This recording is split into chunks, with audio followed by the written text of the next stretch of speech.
You're listening to the Ask Ava podcast, where we give real answers to real questions from teens and young adults in our community about relationships, consent, dating, violence, and more. My name is Jessica Scoltetti. I'm an outreach and prevention manager at Safe and Sound Somerset, and I'm here with Joelle Piercy, who is our director of outreach and prevention. So we had a lot of questions this month from local groups and schools. And the first question I'm going to throw to Joelle, which is, if it's not about sex, why is it considered sexual harassment? Absolutely. So this question was asked to us during a presentation about sexual harassment. So first, let's look at the definition of sexual harassment. So sexual harassment is a type of bullying with a sexual focus that relies on power and control and is done without consent. Thinking about power and control, you're thinking about actions that impact someone's right and ability to make choices or decisions freely, without pressure, without manipulation. They're able to set their own boundaries or limits and to say what feels okay or what doesn't feel okay to them. And consent is permission, the ability to say yes or no freely, and trust that people will listen to that and respect those boundaries. So again, going back to the definition now, type of bullying with a sexual focus that relies on power and control, so impacting their choices, boundaries, and is done without consent, without permission. And so some examples of this include unwanted sexual comments, gestures, like catcalling, things that might make people feel uncomfortable. It could be showing someone, sexual pictures that without permission, without them wanting it. It could be threats, sexual threats. I'm going to do this to you. Or a perceived threat, what we call perceived threat, not just maybe saying it out loud, but doing some that makes the other person scared that there's going to be harm there. It could be spreading photos, rumors. It could be unwanted sexual touching, grabbing, pinching, pulling on bra straps, right? Like pulling on someone's clothes in a sexual way. Asking someone out over and over again after they've said no is a form of sexual harassment, because that's violating their choices and violating their boundaries. And also non-sexual jokes or comments that target someone's gender, their gender expression, how they choose to express their gender, and also their sexual orientation. So like gay slurs is a form of sexual harassment because of that. So that's all that definition. It's an umbrella term. Sexual harassment is an umbrella term for, again, unwanted behaviors with a sexual focus that impact their power and control, are done without consent, and again are either sexual or they target somebody's gender, sexual orientation. Okay, so people are asking, well, if it's not sexual, like the gay slurs, how is that sexual harassment, right? And so it's important to go back to the fact that sexual harassment isn't done because of sexual attraction. It's not done because someone likes someone or because somebody of love or jealousy, right? It's a way to make someone uncomfortable, right? It's a way to target them. And it's just that those definitions of who we are and our choices and our boundaries of our gender identity, our sexual orientation, all of that, if that's targeted, that falls under sexual harassment, regardless of what the intent is, regardless of what the motives are. Absolutely. What are your thoughts on that? No, I hear you. I 100% agree. So I think we do have another question. Mm-hmm. So yeah. Yeah, absolutely. So we got the question this month that asked, what if my partner is aggressive toward me when they drink alcohol and then apologize after? Right. So I'm going to take this one. So we get this question pretty often, and it's hard and for us to hear too. It's sad because you deserve to feel safe now, right? One thing that we talk about a lot is that abuse is a choice. Also, drugs and alcohol are a choice, right? And even if someone is only violent or making you feel unsafe when they're drunk, let's go there, right? that still doesn't mean that you're safe all the time, perhaps, right? That you're feeling that way. So you still deserve that safety. And the other part of this that comes to mind is the part about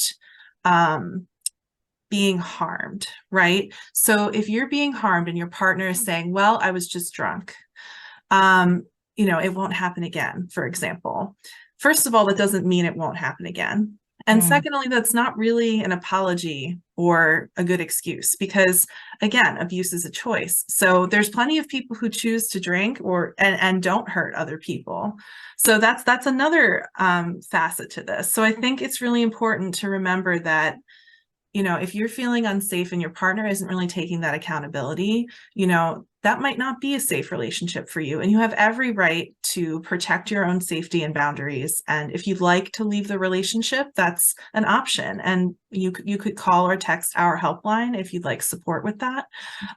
It's definitely a difficult situation. And, we're here to support you through that if you choose to call us. Mm-hmm. Yeah, I feel like we get a lot of questions with situation, especially kind of with scenarios like this, where they ask about the apology, right? Yeah. What is a real apology? What are your thoughts on, in this situation, what makes it real versus not real and not a real apology? Yeah, it means a commitment to change, right? Every day. It means really that person taking into account the harm that they did, even if they didn't intend to harm or scare you. The reality is that they did, right? And realizing that every day and making those changes and committing to that is what makes a change. Not just saying, oh, it was just the alcohol, it won't happen again, because that's not a valid excuse, right? Mm-hmm. What do you think about that? Absolutely. And I also think it's, going back to how we define power and control, like choices, boundaries, consent, right? We feel the best in our relationships. Like our relationships are at the safest and healthiest when there's equal power and control, right? Like both people are able to freely make decisions without threats, without manipulation, without guilt tripping. They're able to set their own boundaries, say what feels safe, and they can say yes or no to things, right? Give or take away consent.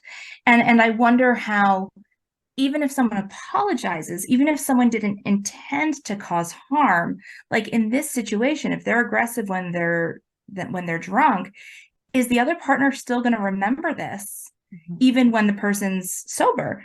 And if so, how will that impact that equal power and control balance? Absolutely. Yeah. I mean, they're gonna tiptoe, right? They're gonna have to tiptoe around that person so as not to make them angry or upset. And that's not an equal, safe relationship for both people. Mm-hmm. Yeah, and if that other partner isn't understanding of that, is just dismissing their behavior or their feelings and saying like, oh, you're overreacting, this only happens when I'm drunk, you're being too sensitive, you're imagining it. First of all, that's a form of gaslighting, right? Like trying to deny someone their reality. But then that also, exactly what we were saying before, that's not a real apology. That's not really taking accountability for their actions, but also the harm that their actions have caused. Yeah. So thank you to the person who sent in this question on our website. Yeah. And I think we have one more question to answer today. So I'm going to throw this to you, Joelle, which is, why don't they just dump them? They're toxic. Mm-hmm. Absolutely. One of the most common questions, we hear it in all different forms, right? Like, why don't they leave? They don't understand it's abusive. If it's, if they're not leaving, then it must not be that bad. There are so many reasons, right? We hear a lot of times from friends who are worried about someone that they care about and just don't understand why their friend's not listening to them. So there's a few layers to this. The first thing we say is that person knows their relationship the best. That person knows the relationship the best. They're the ones that know if there's been threats. They're the ones that understand what concerns or dangers there might be. So maybe there's things you haven't heard. We also hear a lot that they love the person, and this is a huge thing. They don't understand. They don't want the relationship to end. They just want the abuse to end, right? So they think, Well, if my partner apologized, like that last example, maybe it can get better if I help them enough. And a lot of times they may have compassion. Like, let's say we hear a lot like, oh, my partner's parents were abusive to them. It's all they know. I can help them, right? One thing we say is that you can have compassion for what that person has gone through and still hold them accountable, still hold them accountable for their actions, and still deserve to be safe. You don't deserve, you don't have to wait until someone gets better to be safe. You deserve safety now at all times, regardless of what someone has gone through. But that is a common reason that people give. They say, well, they've had so much harm done to them. I understand why they have troubles in relationships, and I want to help them and I love them, right? But unfortunately, we do know that abuse does tend to get worse unless there's that real accountability and a commitment to change. There's also reasons like reasons of they've been isolated. Part of abuse is turning other people against them, kind of keeping them away from family or friends. So they may feel like that they've lost a lot of people that they can turn to. They may be by themselves. Financial reasons. Maybe that person pays for everything. Eventually, maybe they're sharing a home together. Maybe they have kids together, right?